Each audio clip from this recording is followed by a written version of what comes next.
Look at me. I am you in 27 hours because I didn't stay home like you didn't stay home. 1 week ago today, at this time, I was you. Felt amazing. Not a worry in the world. Stocking up on supplies. Going to work. And, carrying on about life with the little half quarantine that I call quarantine because it wasn't my normal routine.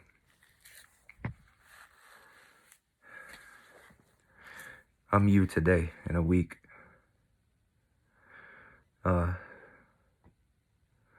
This is a warning. I make these videos as a warning. I make these videos for anybody that's dealing with this. I make these videos for people who have family members that they are caring for. Because we have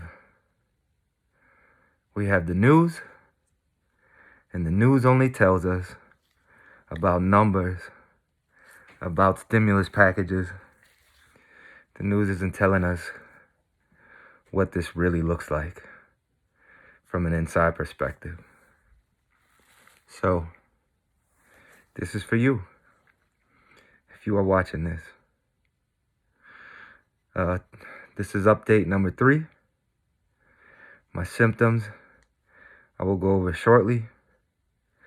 But I did want to talk real quick about the emotional toll that this takes. The nature of this virus dictates that you need to be isolated from everybody else. If you are in your home and you have this virus, then you need to be separated from everybody else, and nobody should be coming in your room. You shouldn't be having any face-to-face contact with anybody, and that you figure out how to make that work within your own household. But generally, it means that you are isolated. If you have this virus and you have to be hospitalized, it means that you are going into isolation. They're going to lock you behind a door. You're going to be confined in quarantine, where you will be visited by nurses and a doctor, and that's it. Your family's not getting to you. Your loved ones are not getting to you. You're not on your cell phone. That's it. You're done. You're isolated until you heal or you don't. All right? It's a very emotional toll that it takes. Not only on you, but can you picture your husband or your wife or your boyfriend or your girlfriend, your mother, your father, anybody that can't get to you, not knowing if they'll ever see you again? It's very taxing emotionally, all right? I don't pretend that I am dealing with this. I know that my family is dealing with it too, and so are my friends. So I know that they feel helpless. I've heard this a number of times from them. Just know that I get it. I understand. I love you. I know if you could, you would. But at this point, I know some of you know that I'm not even letting you. So, I want you to understand the emotional toll that this has. And let's not be mistaken. We know what the stakes are here. We know what the stakes are. And as the symptoms progress, I don't really understand how these symptoms work. I don't see any information about how these symptoms work. I'm just living them and trying to get them out there to you so that you don't go into this blind. If you're not staying home and you're going to be me in a week, at least you know what to expect. Or if you're taking care of a loved one, at least you know what to expect. Okay? I woke up today And I had some pain in my chest here and some pain in my back here internally. But I was breathing fine. I was breathing normal. As I said yesterday, talking it just takes it out of you. It just takes it out of you. This isn't how I breathe in there all day long. This is it's just talking. It just takes it out of you. I do have tightness in the chest continuously. You know, if I breathe deeply, the scariest part is that you don't know if that tightness is going to increase, right? So it is what it is. But that's the symptoms that I have in the morning. I feel good. Tightness in the chest. I think rest overnight definitely helps. At least it has not hurt me so far. Every day I wake up, I feel good. And then in an hour, I just start to go downhill a little bit at a time. I started off making this video and I had to restart it. And in the first video, I was breathing normally and having to restart it. Now I'm tired. So I do get tired and fatigued. I know that I'm a minor symptom, that I experience minor symptoms. These are minor symptoms, what you see. Everything that you hear from me are minor symptoms, all right?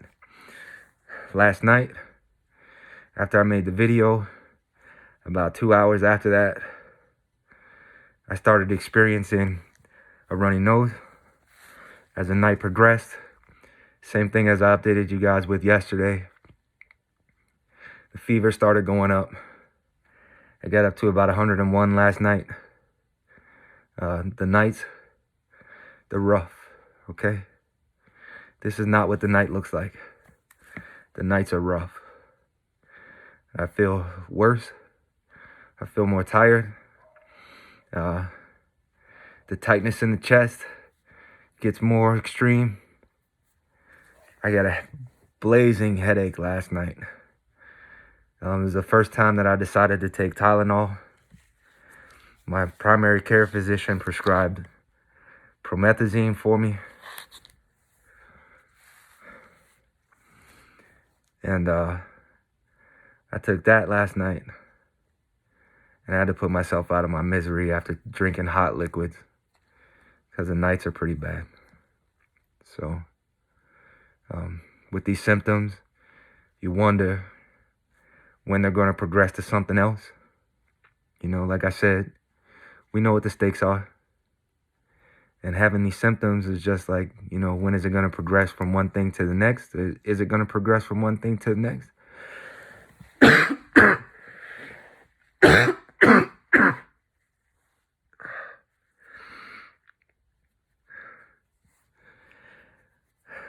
That coughing, the coughing takes it out of you too. So, but right now I know that I have minor symptoms. I'm exhibiting minor symptoms and people have it worse. The coughing, the body aches, all that is there at night. It just ramps up exponentially at night. So, if you're dealing with this, make sure you're feeding your body. Make sure you're taking care of yourself. Make sure that you're giving your body what it needs to fight this off. The nature of the virus is going to make you less hungry. It's going to make you more tired. It's not going to make you want to get up and go and cook. It's not going to make you want to get up and go and eat. It's not going to make you want to get up and go get hot water. But you got to do it. Give your body what it needs to fight this off. If you're caring for somebody, make sure that you're forcing these things to happen by setting it outside the door and make them get up. You got to get up and walk around. I got up and walked around yesterday in my room for about an hour and a half, walking a damn circuit. So stay mobile. Sorry I can't update you guys with a better one than this. I'm getting a little lightheaded and a little tired. So, but I'm feeling better than I was last night, and these are positive things. They say that This has about a 2-week life cycle, all right? I'm about 7 days away from coming out of this. So don't be me in 7 days. Not wondering what the symptoms are gonna be from one to the next. Because it's very strange. It just changes. Changes is so unpredictable. They just don't stay the same. So, other than that, I'm doing good, okay? Continue to fight, continue to feed. Stay in the house. Make your loved ones stay in the house. Share that first video that I had, please. And so that people understand. So, one person, this virus, one person shares it with the next, and the next thing you know, it's 1,000. This video could be the same way. If we save one person, we're saving 1,000, all right? Make sure they're not me. Okay. I'll keep you guys updated tomorrow. Stay inside.